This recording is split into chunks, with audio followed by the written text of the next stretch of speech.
पुण्यातील एमपीएससी विद्यार्थ्यांच्या आंदोलनाला यश आलेलं आहे। एमपीएससीची परीक्षा आता पुढे ढकलण्यात आलेली आहे।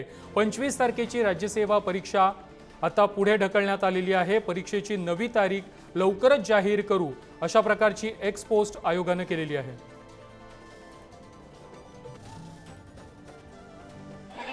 जे आंदोलन सुरू झालं त्याला घेऊन काल आपलं अभाविपद शिष्टमंडळ एमपीएससीच्या विद्यार्थ्यांना घेऊन आयोगाला भेटलं। आपण त्यांना परत एकदा पत्र दिलं, त्यांना सांगितलं की हा तुम्ही लवकरात लवकर तुम्ही निर्णय घ्यावा। त्याप्रमाणे आज जी 10 वाजता सकाळी बैठक लागली आयोगाच्या बैठकीमध्ये आत्ता आपला निर्णय जो लक्षात आलाय तो निर्णय असा आहे की 25 तारखेची जी महाराष्ट्र राज्य नागरी सेवा परीक्षा आहे ही त्यांनी पुढे ढकलण्यात आली आहे। हा विद्यार्थ्यांचा विजय असून या निर्णयामुळे खरंच विद्यार्थ्यांना हा लाभ मिळणार आहे। कारण बरेचसे विद्यार्थी आयबीपीएस आणि महाराष्ट्र राज्य नागरी सेवा अशा दोन्ही परीक्षा देतात, त्यांना या निर्णयाचा खूपच बऱ्यापैकी लाभ मिळणार आहे। आम्हाला दोन दिवसापूर्वी कृषीचा पण निर्णय त्यांनी दिला होता, पण ते फक्त ट्वीट आहे।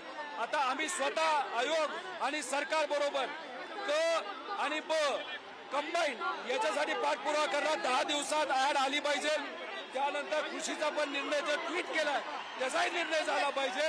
आणि हे जे आहे आपलं आता पुढे ढकलली की 2 महिन्याच्या आत झाली पाहिजे, हे सुद्धा आम्ही सरकारकडे आता मागणी घेणार आहोत। एमपीएससीची परीक्षा पुढे ढकलण्यात आली असली तरी विद्यार्थ्यांचं आंदोलन हे सुरूच राहणार आहे। विद्यार्थी आंदोलनावर ठाम आहेत। आताच्या क्षणाची महत्त्वाची बातमी आहे, महत्त्वाची अपडेट आहे।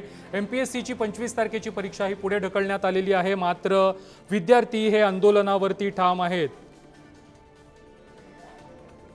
परीक्षा पुढे ढकलल्यानंतरही आंदोलन सुरूच राहणार असल्याची माहिती आता समोर येते। कृषी सेवेतील 258 जागांच्या समावेशावर स्पष्टीकरण देण्याची मागणी देखील विद्यार्थ्यांकडून करण्यात येते आणि त्याच संदर्भात हे आंदोलन पुढेही चालूच ठेवण्याची भूमिका या विद्यार्थ्यांनी घेतलेली आहे।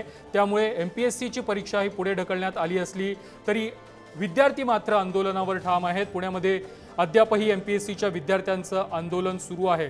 काहीच वेळापूर्वी एमपीएससीची 25 तारखेची परीक्षा पुढे ढकलण्याची घोषणा करण्यात आलेली होती। त्यानंतर विद्यार्थ्यांनी एकच जल्लोष केलेला होता, मात्र कृषी सेवेतील 258 जागांच्या समावेशावरती स्पष्टीकरण दिल्याशिवाय आंदोलन मागे न घेण्याची भूमिका आता विद्यार्थ्यांनी घेतलेली आहे आणि आंदोलन सुरूच ठेवण्याची भूमिका या विद्यार्थ्यांनी स्पष्ट केलेली आहे।